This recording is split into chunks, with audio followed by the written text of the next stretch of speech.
Ну как, я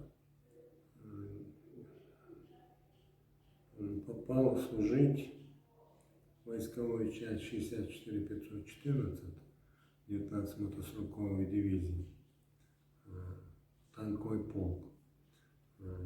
Это было в 1976 году, 27 апреля.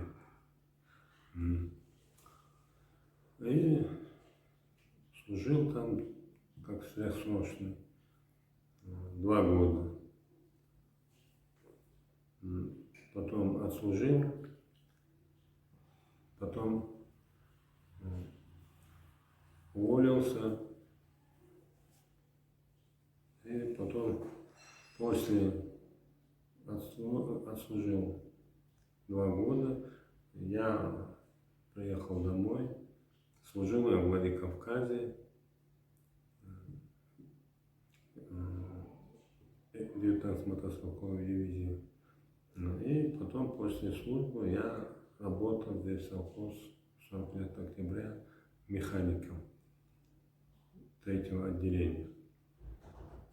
5 лет отработал механиком отделения, ну там в разных должностях, там бригадиром кормзаводской бригады, бригадиром. И потом посмотрел я, думаю, надо мне вернуться на службу военную. И потом поехал в Владикавказ, хотел узнать кого-нибудь, который меня знает, который я знаю,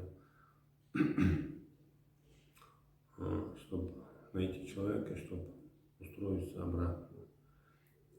Ну, потом никого не осталось там, все разъехались.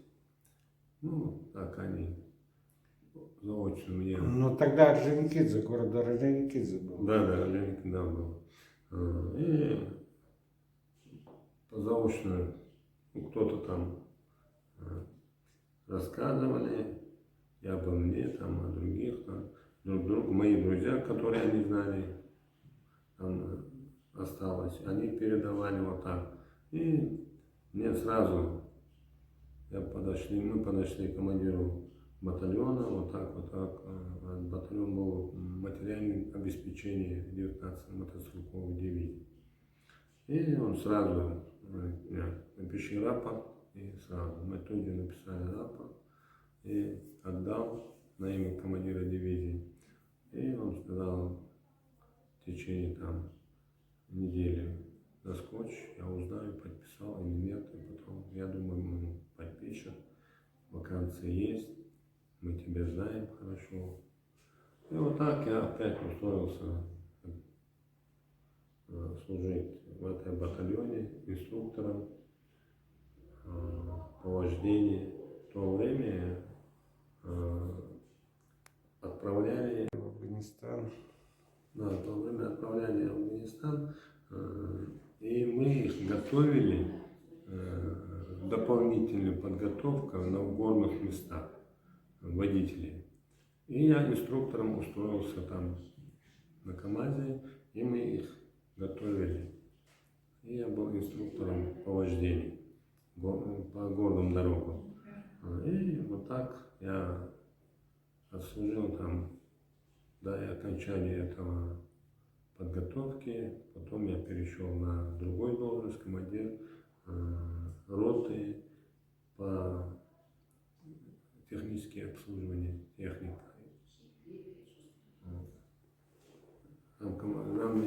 Замкомандира роты.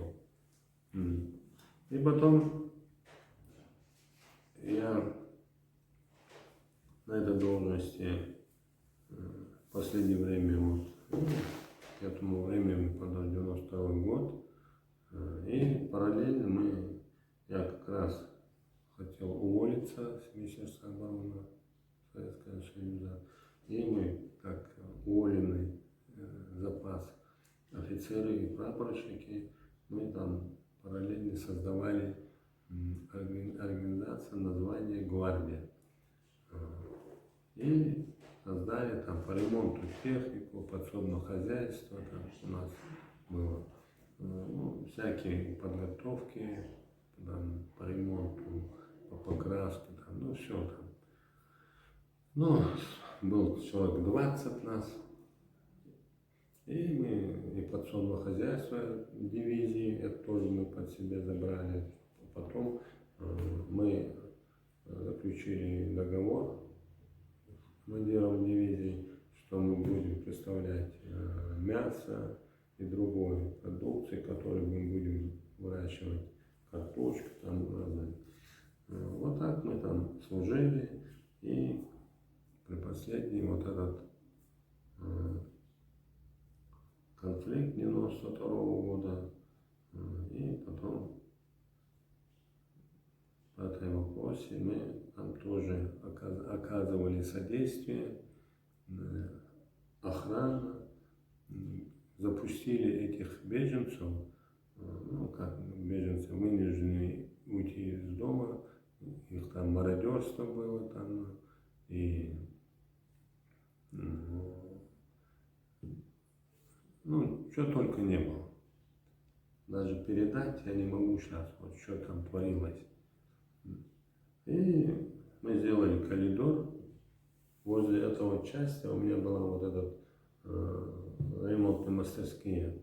Вот, и там у нас стояла техника, у нас своя техника организации гвардии была, там около 40 единиц техника была. Мы эту технику выкатали и поставили, сделали коридор, и все эти беженцы из Октябрьского, с Корца, они через этого коридора ворота открыли, заезд этого в мастерской, потом после мастерской туда в часть. И вот так оттуда все эти беженцы мы запустили туда. А потом командир корпуса был там генерал-лейтенант Шелудков в то время. Но он там кричит на плацу, кто запустил.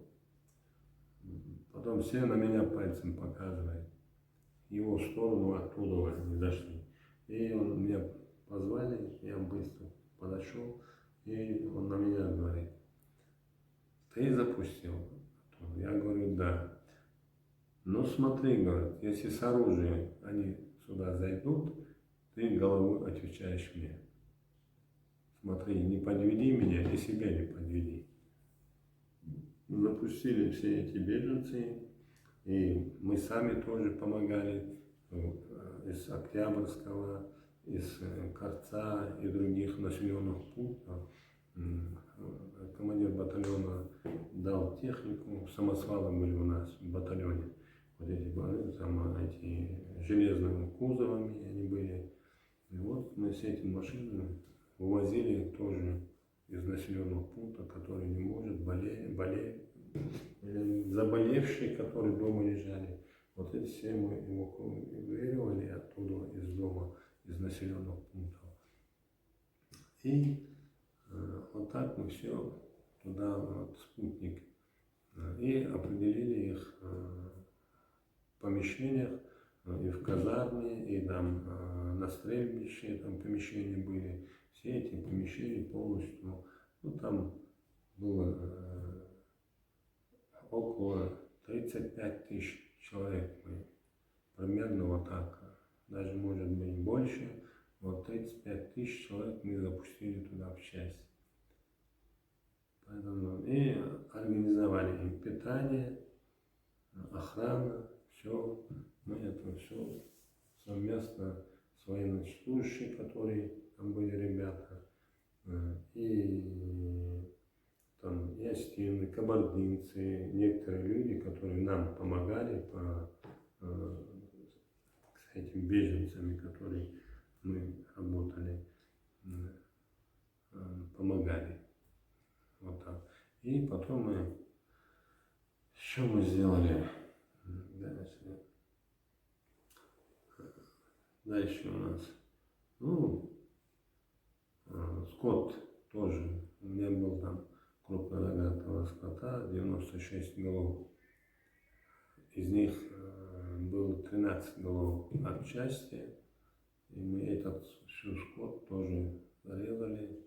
Питания не было ничего. Что есть из склада мы забирали, что есть в магазине, у кого там денег есть, кто что есть. Я тоже оказывал содействие на квартирах, заселили этих людей, чтобы им была такой погода была, слякоть, холод и голод еще.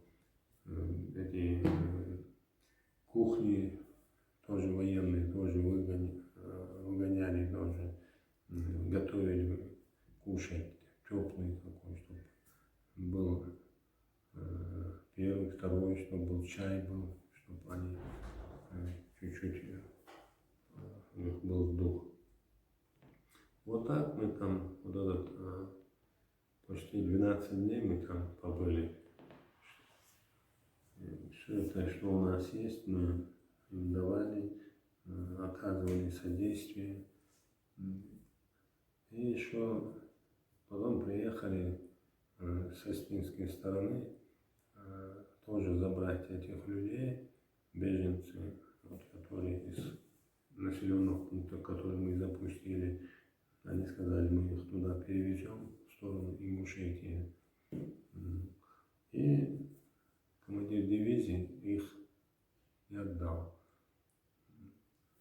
чтобы их не забрали, потом, чтобы завтра, чтобы не было проблем. И было бы тоже проблема. Многие вот так позабирали, и потом их до сегодняшний день тоже не находят людей. Поэтому я тоже доложил командиру дивизии, чтобы нельзя их, чтобы они забрали. Если и будет, оттуда приедут автобусы, они заберут их туда, прямо в Ингушетии. Поэтому, чтобы их не отдали. И они после этого дополнительная охрана там полностью окружили эти места, и бронетехника выгнали, дополнительную охрану поставили, все, и не отдали этих людей. Но я так думаю, если отдали бы их, сегодня тоже были бы как без вести пропавшие людей. Поэтому это не получилось, их не прошел, которые хотели этих людей забрать. Поэтому говорить много можно, но сейчас вот, начинаешь об этом говорить, но даже некоторые и не помню, не можешь вот, это тоже говорить. Но тяжелое время было, если честно сказать, тяжелое. Сам ничего не можешь делать, кроме этого.